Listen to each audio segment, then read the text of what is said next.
आज हम क्षोभ मंडल की ऊपरी सीमा पर क्षोभ सीमा के निकट चलने वाली तीव्र वायु धाराओं की बात करेंगे, जिनको जेट स्ट्रीम के नाम से जाना जाता है। तो जेट स्ट्रीम जो है वो क्षोभ सीमा यानी ट्रोपोपॉज के निकट चलने वाली तीव्र गति की क्षैतिज पवनें हैं।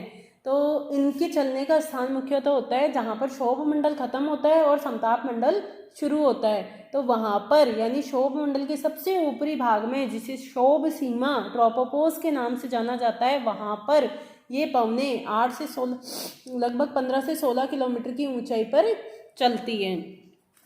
इनकी विशेषताएं क्या है? क्षैतिज पवनें, क्षैतिज पवनें यानी धरातल के समानांतर है। दूसरा, तीव्र गति से, इनकी गति क्या होती है? बहुत ही तीव्र होती है। और इनका जो वेग होता है, जो मार्ग होता है, वो कैसा होता है? सर्पिलाकार मार्ग होता है।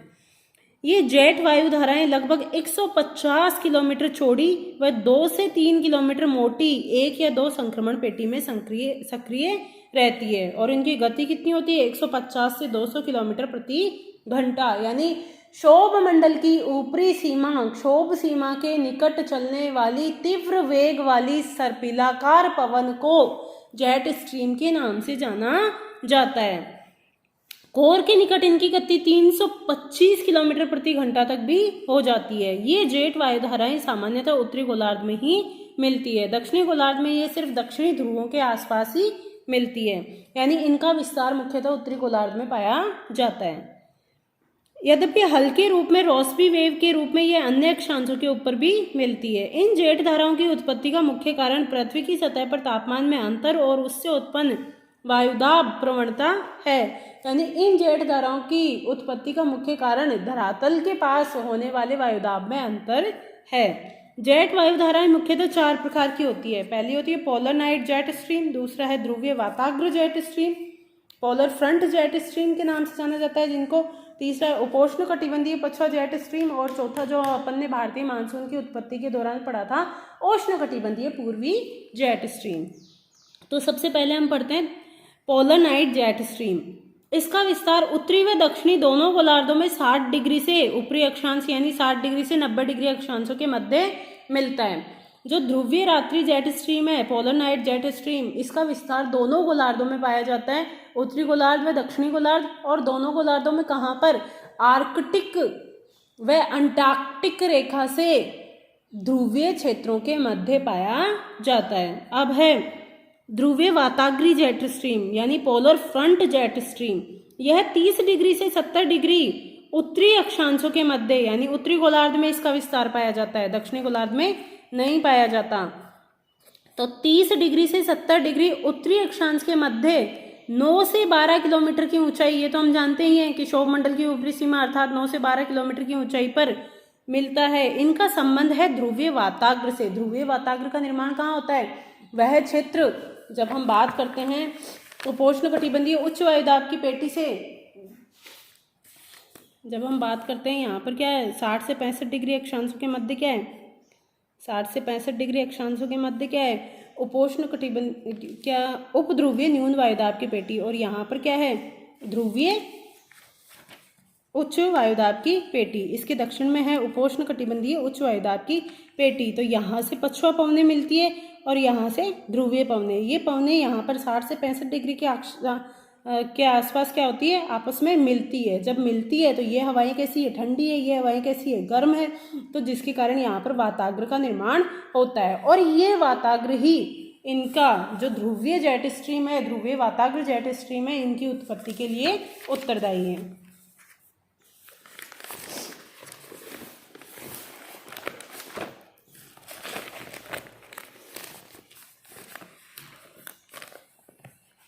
इनका संबंध ध्रुवीय वाताग्र से है और ये तरंग युक्त असंगत पथ का अनुसरण करते हैं, अर्थात इनका मार्ग कैसा होता है? तरंग के समान यानी सर्पिलाकार मार्ग होता है। तरंग के समान यानी इस प्रकार से, क्योंकि फ्रंट इस प्रकार से ही बनते हैं जिसमें वायु राशियां क्या करती है? एक दूसरे के मध्य प्रवेश करती है, इसलिए इस वायु राशि का मार्ग भी कैसा होता है? तरंग नुमा या फिर सर्पिलाकार होता है। इस जेट स्ट्रीम की गति 150 से 300 किलोमीटर प्रति घंटा और दाब जो होगा वायुदाब वो 200 से 300 मिलीबार होता है। क्योंकि इस जेट स्ट्रीम के बारे में सबसे पहले स्वीडिश वैज्ञानिक रॉसबी ने बताया था, इसलिए इनको रॉसबी वेव के नाम से भी जाना जाता है। यानी ध्रुवीय वाताग्र पोलर फ्रंट जेट स्ट्रीम को रॉसबी वेव के नाम से जाना जाता है। अब है उपोष्ण कटिबंधीय पछवा जेट स्ट्रीम। इसका अध्ययन हम भारतीय मानसून के दौरान किया था। इसका अध्ययन ये 20 से 35 डिग्री उत्तरी अक्षांशों में 10 से 14 किलोमीटर की ऊंचाई पर मिलती है। जैसे जैसे देखो हम दक्षिणी गोलार्ध मतलब भूमध्य रेखा के निकट पहुंचेंगे, वैसे वैसे क्या होगा, क्षोभ मंडल की ऊंचाई बढ़ेगी। क्षोभ मंडल की ऊंचाई बढ़ने के साथ साथ क्या होगा कि जो ये जेट स्ट्रीम है, जेट स्ट्रीम की ऊंचाई भी बढ़ती जाएगी। तो हमने जब ध्रुवीय जेट स्ट्रीम की बात की तो वो लगभग 12 किलोमीटर ऊंचाई पर पाई जाती है, 9 से 12 किलोमीटर की ऊंचाई के मध्य पाई जाती है। और उपोष्ण कटिबंधीय जब पछवा जेट स्ट्रीम की बात करेंगे तो ये 10 से 14 किलोमीटर की ऊंचाई पर मिलती है। इनकी गति 340 से 385 किलोमीटर प्रति घंटा तक होती है और वायुदाब 200 से 300 मिलीबार होता है। अर्थात इन जेट स्ट्रीम धाराओं की उपोष्ण कटिबंधीय जो पछवा जेट स्ट्रीम है उनका वेग सर्वाधिक होता है। इनकी उत्पत्ति का मुख्य कारण विषुवत रेखीय क्षेत्र में तापीय संवहन के कारण ऊपर उठी हुई हवाओं का क्षोभ सीमा की पेटी में उत्तर पूर्वी प्रवाह है। ये हमने पढ़ा था कि जैसे ही यहाँ पर विषुवत रेखा, ये 0 डिग्री अक्षांश है विषुवत रेखा, यहाँ पर क्या होगा, टेम्परेचर सर्वाधिक होने के कारण हवाएं ऊपर की ओर उठेगी। ऊपर की ओर उठकर, क्योंकि यहाँ पे न्यून वायुदाब है तो यहाँ पर ऊपर की ओर उठकर क्षोभ सीमा के निकट से ये वापस उपोष्ण कटिबंधीय उच्च वायुदाब पेटी की ओर प्रवाहित होगी और यहाँ पर जाते हुए फेरल के नियम के अनुसार इनका आकार कैसे, जो दिशा हो जाएगी वो इस प्रकार से हो जाएगी। इस प्रकार से होने के कारण लगभग 30 से 35 डिग्री अक्षांशों के आसपास इनकी दिशा क्या हो जाएगी, लगभग पश्चिम से पूर्व की ओर हो जाएगी। तो यहाँ पर क्या हो जाएगा, बहुत बड़े स्तर पर वायु का जमाव हो जाएगा और यही जो होगी ऊपर उठी हुई हवाएं हैं, यही क्या होगी, पश्चिम से पूर्व की ओर जब प्रवाहित होगी तो इन्हें ही उपोष्ण कटिबंधीय पछवा जेट स्ट्रीम के नाम से जाना जाएगा।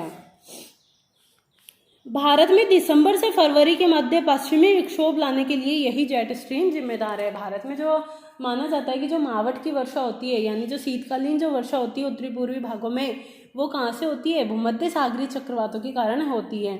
तो भूमध्य सागरीय चक्रवातों को भारत में लाने के लिए कौन सी, ये पश्चिम से पूर्व की ओर चलने वाली जेट स्ट्रीम ही इनको भारत में लेकर आती है।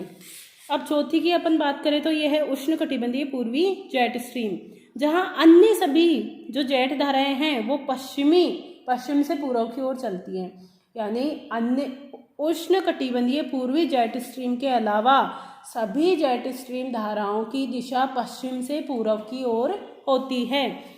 उष्ण कटिबंधीय जेट स्ट्रीम एकमात्र ऐसी जेट स्ट्रीम धारा है जिसकी दिशा पूर्व से पश्चिम की ओर होती है।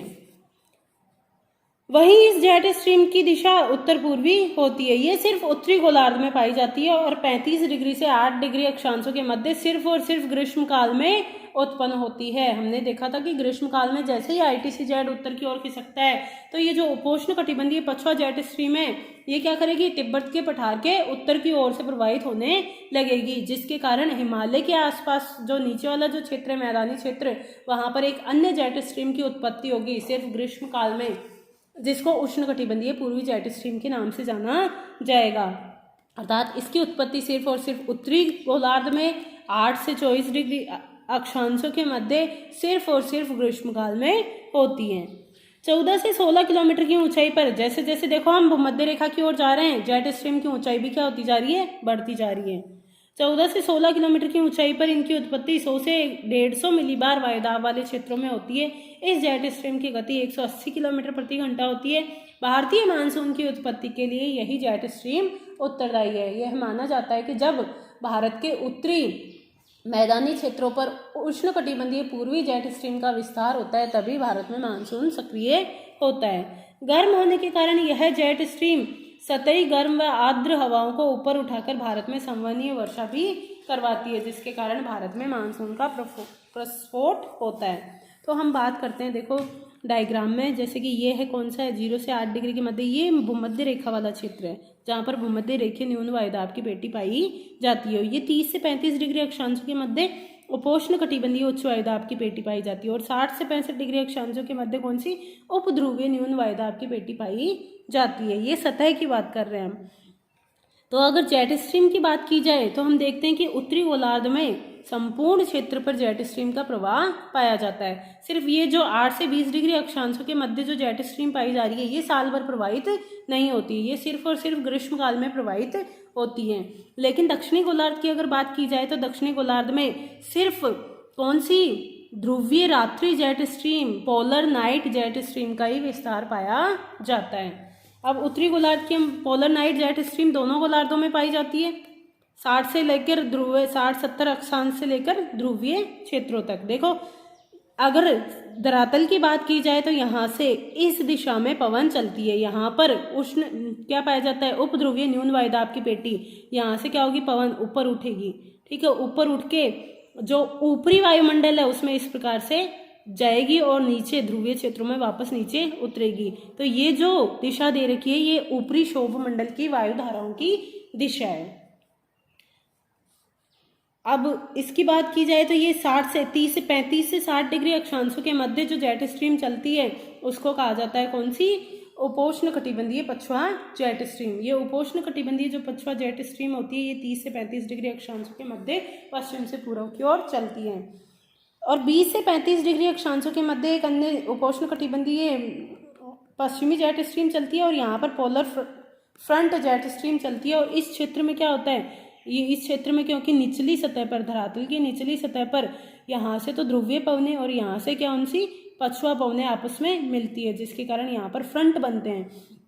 तो इसलिए इसको पोलर फ्रंट जेट स्ट्रीम के नाम से जाना जाता है। यह है उपोष्ण कटिबंधीय पछुआ जेट स्ट्रीम, यह है उष्ण कटिबंधीय पछुआ जेट स्ट्रीम। तो उत्तरी गोलार्ध में मुख्यतः 4 प्रकार की जेट स्ट्रीम प्रवाहित होती है और दक्षिणी गोलार्ध में सिर्फ पोलर नाइट जेट स्ट्रीम प्रवाहित होती है। अगर हम भूमध्य रेखा से उत्तर की ओर विस्तार की बात की जाए तो ग्रीष्म काल में 8 डिग्री से 20 डिग्री के मध्य उष्ण कटिबंधीय पूर्वी जेट स्ट्रीम का विस्तार पाया जाता है। 20 से 35 डिग्री अक्षांशों के मध्य उपोष्ण कटिबंधीय पछुआ जेट स्ट्रीम का विस्तार पाया जाता है। 35-40 से 60 डिग्री अक्षांशों के मध्य पोलर फ्रंट जेट स्ट्रीम का विस्तार पाया जाता है और 70 डिग्री से 90 डिग्री के मध्य पोलर नाइट जेट स्ट्रीम का विस्तार पाया जाता है।